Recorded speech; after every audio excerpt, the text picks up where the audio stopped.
Some people don't say they hate family. They say, "I don't need one." Piyush used to say that often. When he was younger, he and his friends would sit near the pond at the edge of their village, speaking about the future like it was something they could design perfectly. They talked about business, travel, money, ambition. Back then, none of them carried responsibility. Then life began to move. One by one, his friends got married. At first, Piyush celebrated with them. He danced at their weddings, laughed loudly, teased them about losing freedom. But slowly, the conversations changed. One friend worried about school fees. Another argued about rising expenses. Someone else stopped expanding his shop because he had children to think about. Piyush would listen quietly. Then he would shrug. "Love looks beautiful from outside," he once said, "but it costs too much." He believed that. Responsibility complicated people. Attachment created fear. Needing someone meant risking disappointment. He preferred clear air, clean space, no emotional noise. As the years passed, relatives began asking questions. Neighbors started suggesting proposals. His mother would gently say, "We're not forcing you, but at least meet the girl." His father spoke less, but his silence carried expectation. Piyush would smile and dismiss it. "I don't need that life." The conversations became more frequent. Not arguments. Just repetition. Just quiet pressure. One evening, after another discussion about settling down, something inside him hardened. He didn't shout. He didn't argue. He simply packed lightly, sold a few things, bought a modest fishing boat, and chose the sea instead. At first, the silence felt like victory. The breeze demanded nothing. The horizon asked no questions. There was no one expecting explanations. He anchored near quiet shores, sold small catches when needed, drifted when he didn't. Days blended into months. Months became 2 years. His beard grew thick. He stopped caring how he looked. He spoke less. When he stopped near coastal markets for supplies, he kept conversations short. One afternoon, he asked a shopkeeper for a small discount. The man refused politely.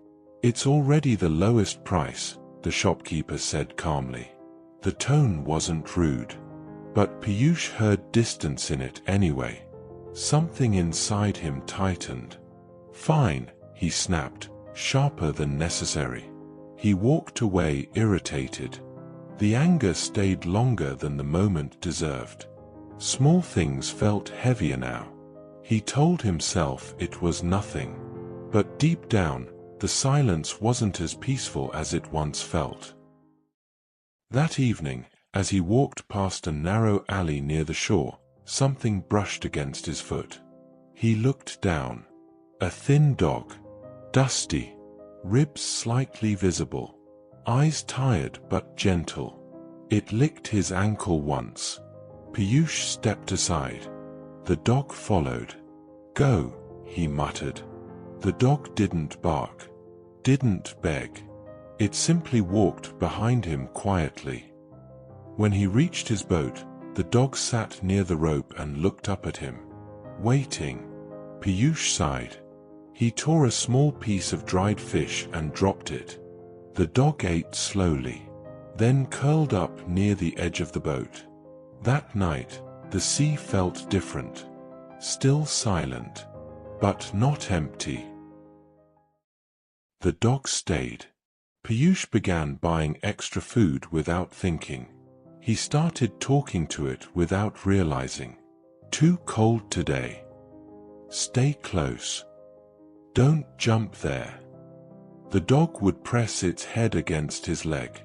Sometimes, while Piyush stared at the horizon, the dog rested its head on his thigh. He would pet it absent-mindedly. One afternoon, when the dog slipped chasing a crab, Piyush laughed. The sound surprised him. He hadn't heard his own laughter in a long time. The sea still belonged to him. But now, something belonged with him. And slowly, the sharp edges inside him softened. Winter arrived harsher than usual. The wind sharpened. The nights grew unforgiving. One morning, the dog didn't eat. It shivered. Its breathing shallow. Piyush wrapped it in cloth, held it close, tried to warm it with his own body. But the sea was no place for recovery. He knew that. He had two choices.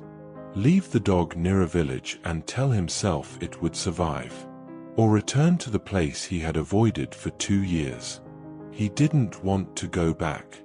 Not because he hated home, but because going back meant facing the very thing he had walked away from. Expectation, attachment, being needed. He carried the sick dog into a nearby village. A man noticed. "Sick?" the villager asked gently. Piyush nodded. "I can take it," the man said. "My children will care for it." It sounded reasonable. Safe. "You don't owe it anything," Piyush told himself. He slowly extended his arms. The man took the dog. Piyush stepped back. For a second, it was done. He could walk away. Like before. The dog stirred weakly, slipped from the man's hold, and stumbled toward Piyush. Even in sickness, it moved toward him. It placed its head against his foot, the same way it had the first day, trusting him. Not the safer house, not the easier choice. Him. And in that moment, Piyush understood something. The problem had never been family. It was the fear of being accountable to love. He bent down, picked the dog up again. "I can't," he said quietly. Not to the man. To himself. And this time, he did not hesitate. The road back to his village felt longer than the sea ever had. He had left believing he was protecting his freedom. But the sea had not made him peaceful. It had only kept him untouched. When he reached home, his mother froze at the door. His father stood still for a moment. No lectures. No accusations. Just relief. Piyush cleaned the house. Found medicine. Wrapped the dog warm. Days passed. The dog slowly recovered.